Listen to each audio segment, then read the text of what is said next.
আপনার মন কি বলে সেটা করবেন, কারো বুদ্ধিতে চলবেন না। পথ, জীবনের বহুত পথ আপনার পাড়ি দিতে হবে। যদি আপনি পরের বুদ্ধিতে জীবনযাপন করেন, পরের বুদ্ধিতে আপনি যদি বাদশা হন, তাতে শান্তি নেই।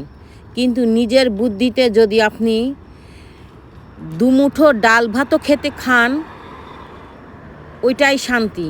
আর যদি পরের বুদ্ধিতে আপনি বিরিয়ানি কুরমা খান, সেটার ভিতরে শান্তি নাই।